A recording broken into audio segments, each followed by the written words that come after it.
안녕하세요. 원년근의 속속경제 원년근입니다. 오늘은 7월 5일 월요일입니다. 월요일 경제시사에서 시작하겠습니다. 제가 준비한 자를 같이 보시면서 말씀을 나누도록 하겠습니다.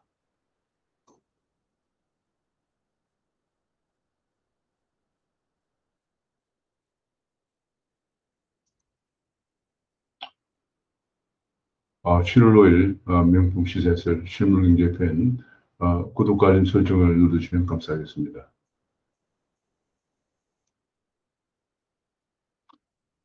우리나라가 어제 그 웅크타트 유엔 무역개발회의에서 우리나라의 지위를 어, 개도국에서 개발도상국에서 선진국 그룹으로 변경했다고 발표했습니다. 개발도상국에서 선진국 그룹으로 지위를 변경한 것은 1964년 웅크타트가 설립된 이래 한국이 처음이라고 합니다. 그만큼 한국은 비약적인 발전을 해오면서 드디어 유엔으로부터 한국이 선진국 지위를 인정받은 것이 되겠습니다. 한국은 오랫동안 그야말로 외국 세계 최빈국에서 1960년대 경제개발 계획을 시작하면서 비약적인 발전을 한강한 기적을 이루면서 그때 1996년에는 OECD에 가입을 하고 2009년에는 OECD 내 개발 원조위원회에 회원국이 되면서 원조를 받는 나라에서 원조를 주는 나라로 변경된 후에 드디어 문구사드에서 개발도상국에서 선진국 지위를 인정받기 이르렀습니다. 대단한 비약적인 발전이라고 아니할 수 없습니다. 특히 한국은 어, 피식민지를 겪고 바로 또 6.25 동남 같은 전쟁의 폐허를 넘고 기적을 일궈낸 정말 한국으로서는 대단한 기적이다라고 할 밖에 할 수 없습니다. 저희가 많은 외국을 여행해 보지만 2차 대전 전에 피식민지 국가로서 대한민국만큼 성공적으로 발전한 나라는 없다고 해도 과언이 아닌 정도입니다. 그런 가운데 어제 그 코로나 확진 같은 경우 확진이 5일째 700명대 확진을 기록하면서 지금 3단계, 오히려 그래도 3단계 격상을 초읽기 앞두고 있다. 그런 보도가 나왔습니다. 문제는 해외 유입이 확진자 하루 81명으로 1년 만에 최다를 기록했는데 특히 델타 변이가 빠르게 확산되는 인도네시아 입국자 방역을 강화하고 있다. 그런 얘기가 나왔습니다. 그런 가운데 인도네시아에서는 중국산 백신을 접종했는데 델타 변이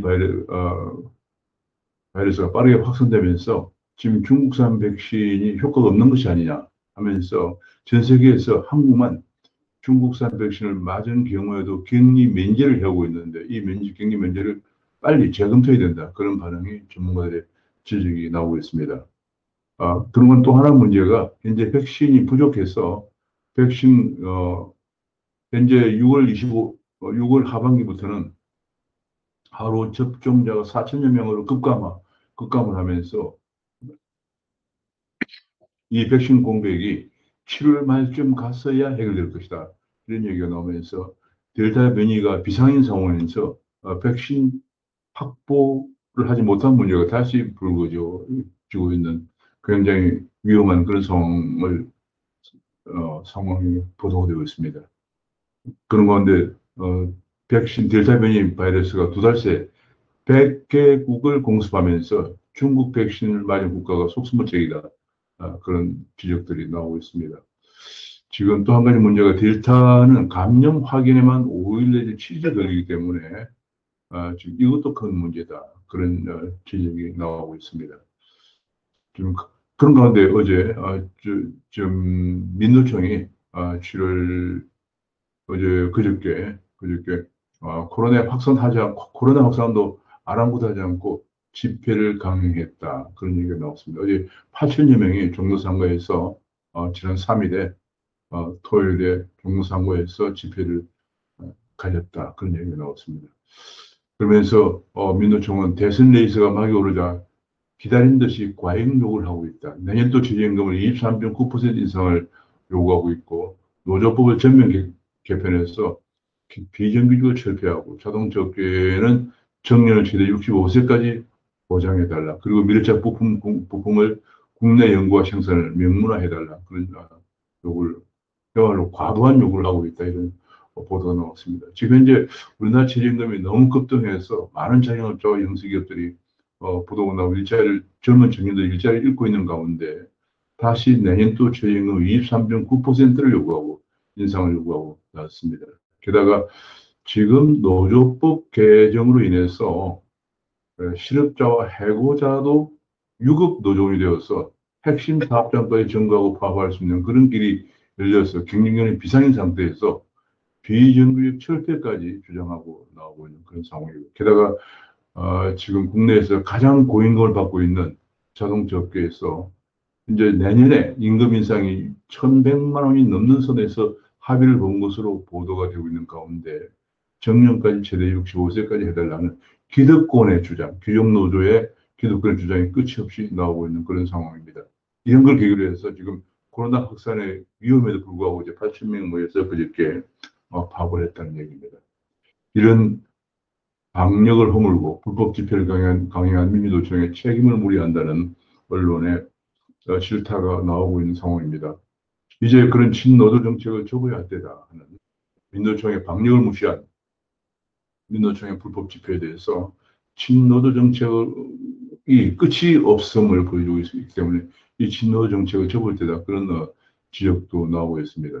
최저임금이 23%가 넘는 인상을 요구하는 가운데 최저임금 9천만 원 정도 되는 직원을 오히려 줄여야 한다는 영세 중소기업의 중소기업은 이 정도만 돼도 카운터 펀치를 맞은 것과 같은 결과를 가져온다 하는 그런 얘기가 나왔습니다. 그래서 최대 3.7% 정도만 올라가도 지금 직원을 줄여야 할 수밖에 없는 그런 상황인데 최저임금 23% 이상을 인상을 요구하고 있는 상황입니다.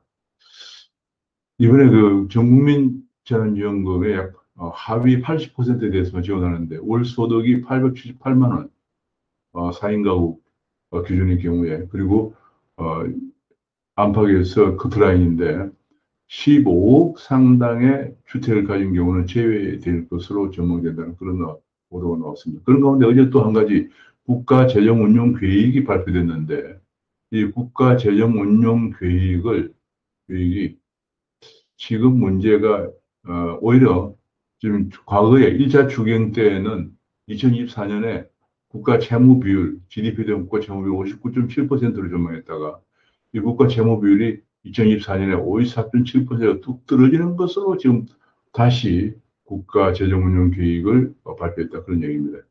지금 이것이 큰 문제인데요. 4일 기획재정부 국회에 제출한 국가 재정 운용 계획의 재정 총량 효과와 관리 방안이라는 그런 자료에 따르면은 지금 금년에 1분기의 실수가 일회성 요인으로 인해서 크게 한 30조 정도 증가한 것을 했는데 이것을 반영해서 새롭게 2020년부터 2024년까지 국가 재정 운용 계획을 수립했는데 여기에 당주 계획보다 지금 국가 채무가 이만큼 많이 감소하는 것으로 이렇게 발표를 했습니다. 그래서 지금 오히려 또 돈을 퍼주는 명분을 쌓는 것이 아니냐.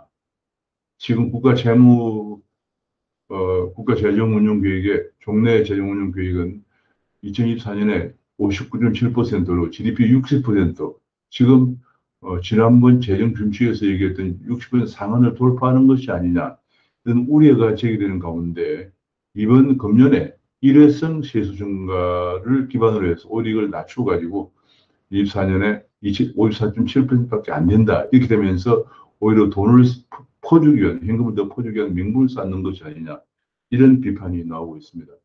지금 기획재정부의 방만한 재정 운용을 명분을 만들기 위한 것이 아니냐 하는 그런 얘기입니다. 이렇게 결국은 뭐냐면 일회성 요인까지 반영해서 세수를 늘려잡아서 대선을 앞두고 확정 재정 마사지를 하고 있는 것이라는 지적도 나오고 있습니다. 그런 가운데 부동산 쪽에서 수도권 아파트 가격 올 들어서만 해도 13%나 올라갔다, 그런 얘기입니다. 상반기 기준은 19년 만에 최대폭으로, 상반기만 본다면 19년 만에 최대폭으로 올라갔다, 그런 얘기고요. 그러면 전세값도 지금 7% 올라서 16년 만에 최고다.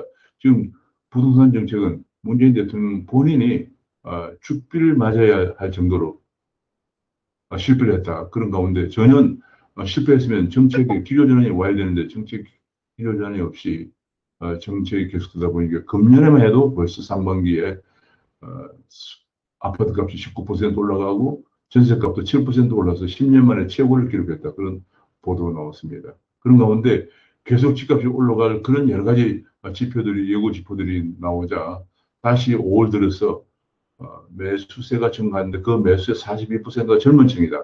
패닉 바잉이 다시 고개를 들고 있다는 지적이 나오고 있습니다. 지금 어떤 단지 같은 경우에 예를 들면 수원역의 프로지오 자이 같은 경우에 4,086가구가 있는 대단지인데도 매물이 제로다. 나오지 않는다는 얘기입니다. 이것이 가장 큰 것이 양도세 강화 후 폭등이라는 지적이 나오고 있습니다.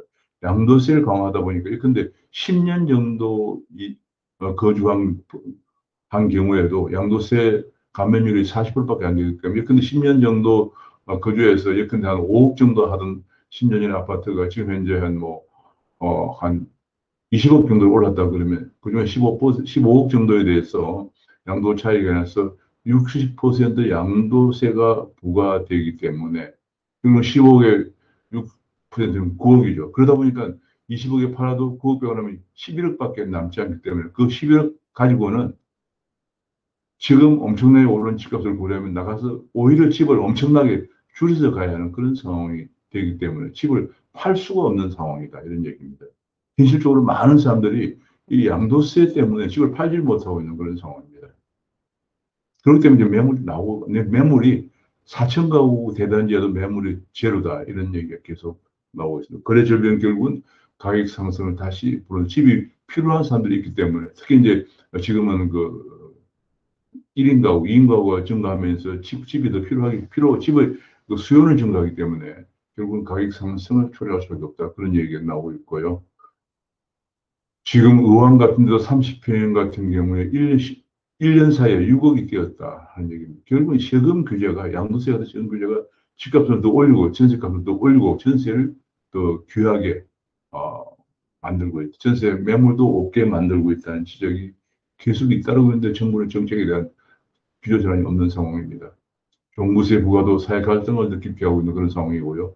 결국은 이러다 보니까 부동산세 부담 때문에 종부세 양도세를 피하기 위해서 명의신탁이 는다든지 혹은 다운계약을 한다든지 혹은 다주택자는 위장유언까지 하는 이런 불법이 증가하고 있다는 게 지금 민간 국민들은 시장에서는 이런 정부의 너무도 과도한 부동산 세금 때문에 이런 편법이 증가하고 있다, 만연하고 이런 보도가 나오고 있습니다. 결국은 게다가 지금 이재명 후보 같은 경우에는 다주택자 징벌적 제재를 해야 된다 이런 얘기까지 나오면서 반시장 정책을 노골화 하고 있는 그런 상황입니다.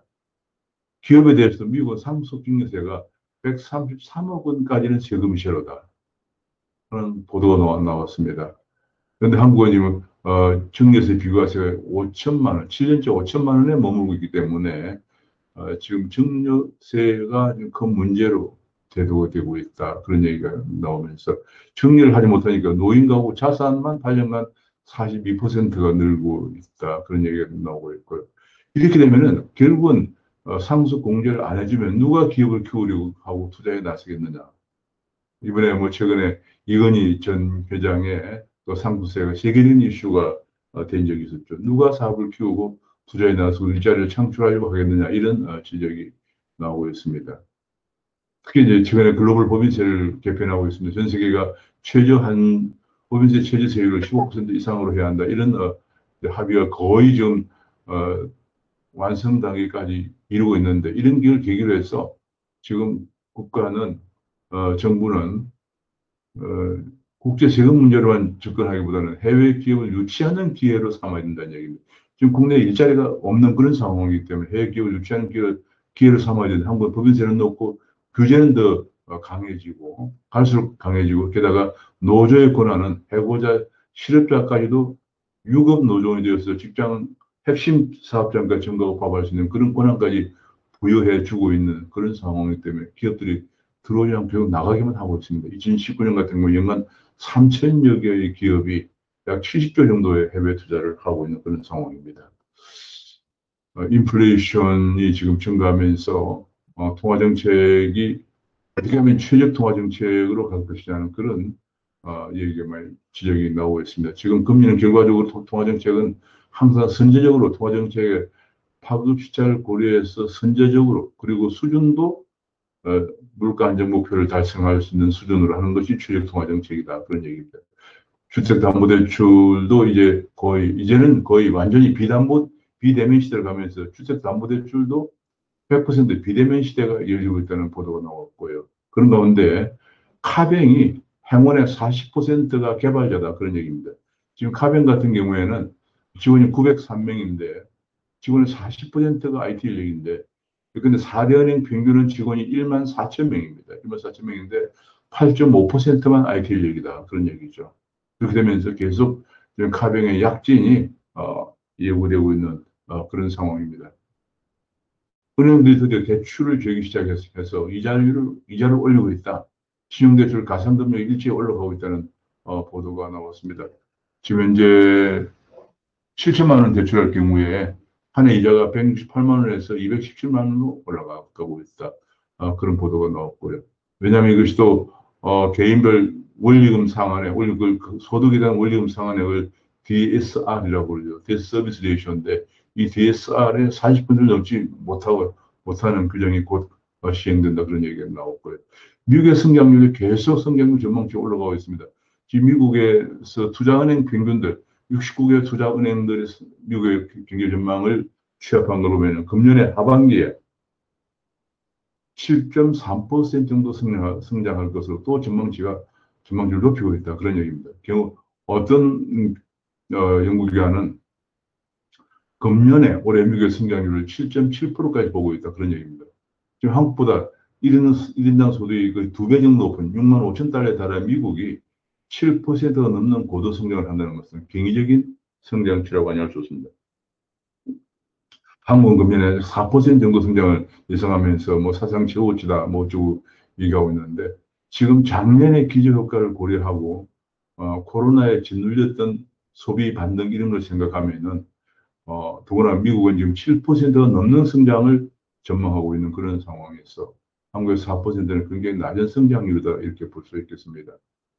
지금 삼성은 투자를 못하고 있는 속에서 이용 부회장이 옥고를 치르고 있는 속에서 중국의 글로벌 기업 사냥의 가속도가 붙고 있다.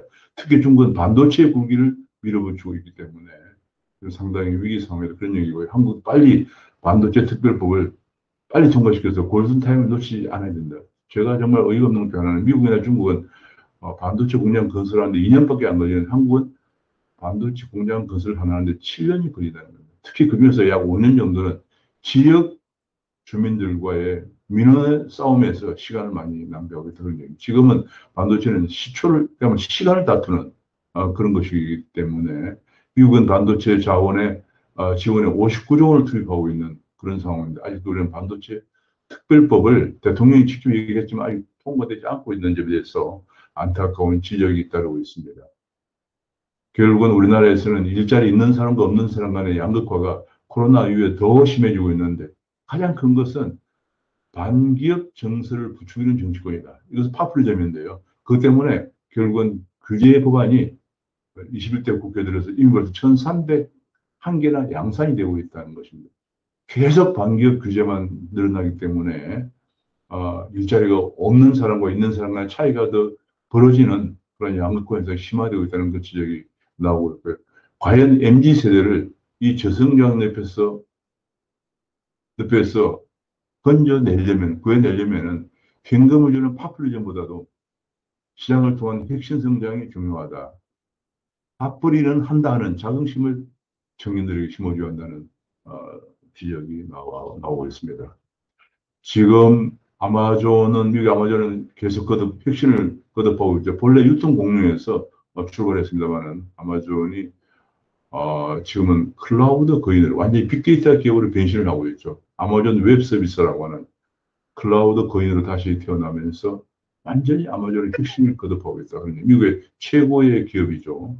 아마존 웹 서비스가 굉장히 중요해요. 그런 가운데 이것도 아마존도 플랫폼 기업이죠. 플랫폼을 통해서 모바일을 통해서 플랫폼 기업인데 이 플랫폼 기업이 너무 놔두면은 과도하게 놔두면 독점력을 행사하면서 문제를 부활시키고 불공정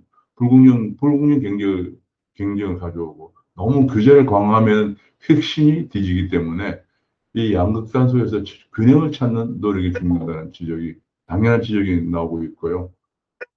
지금 미국이 미중 신냉전에서 한국 경제 살아남는 길 지금 미국 이번에 그 7월 1일 중국 공산당 백주년에서 백주년 기념식에서 시진핑 주석이 두피 헬류라는 말을 썼습니다.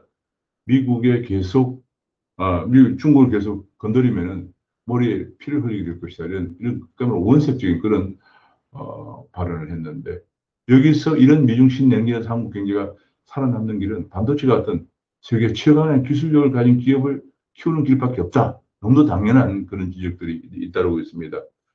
그런데 한국은 지금 안타깝게도 계속 반기업 정서 때문에 이런 반기업 정서 때문에 반도체 특별법 하나도 지금 통과시키지 못하고 있는 그런 상황입니다. 지금 뭐 미국이 냉전이다 이런 얘기를 하면 이번에 왕이 중국 외교부장이 미국 주도의 인도 태평양 전략에 대해서 냉전 사고의 부활이자 역사적 퇴행이다라고 했는데 미국은 그뿐이 아니라 미국은 지난 수십 년간 북한에 대한 강한 위협도 반성해야 한다라고 했는데 결국은 중국이 오히려 이웃을 괴롭히는 거. 지금 근데 뭐 1대1로라든지 혹은 세븐틴 플러스 원, 동굴아파라든지 이런 걸 포괄하는 하면 중국이 바로 이웃을 위협하고 있는 것이 오히려 중국의 냉전식 사고가 아니냐. 이 냉전의 잔재를 이용하는 게 바로 중국이 아니냐 이런 지적도 나오고 있습니다. 그런 가운데 지금 한미 기동훈련이 4년째 실기동훈련을 빼고 컴퓨터 시뮬레이션으로 계속 축소되고 있다. 그러면서 이것이 남북 대화 카드로 악용되고 있다는 지적이 나오는 가운데 금년에도 실기동 훈련이 없는 도상 훈련으로 거칠 전망입니다. 이러니까 북한이 기고만장하고 있다는 그런 지적이 나오고 있습니다. 또 한 가지 지금 오늘 보도된 중요한 중 하나가 대선 역사 전쟁이라고 해서 이재명이 미점령군은 미국은 점령국이다. 그런 공세를 하면서 윤석열 정부자 중장은 승식을 파괴하는 세력이 미래를 갉아먹고 있다 이런 얘기를 했습니다. 정말 이게 뭐 역사 전쟁이 끝이 없습니다. 지금 이재명의 주장, 미군은 점령군이고 이승만은 친일 매국을 했다. 미국의 사드 배치도 조선말의 일본군을 닮아가고 있다. 이런 얘기를 지금 했습니다. 사드 배치가 동학혁명 당시를 떠올리게 한다. 참, 어처구니 없는, 정말, 그러면서 현재 야권은 친일 매국 학살 세력이다. 이런 주장까지 했다고 합니다. 그래서 이재명 역사관이 무엇이냐 하는 것에 대해서, 심지어는, 메가드 포고령에도 점령군이라는 표현을 썼다 하고, 그렇게 해서 제가 메가드 포고문을 다시 한번 읽어보게 되겠습니다. 메가드 포고문을 보니 이런 얘기가 나왔습니다. 지금 얘기 중 하나가, 포고문에 이런 얘기가 나옵니다.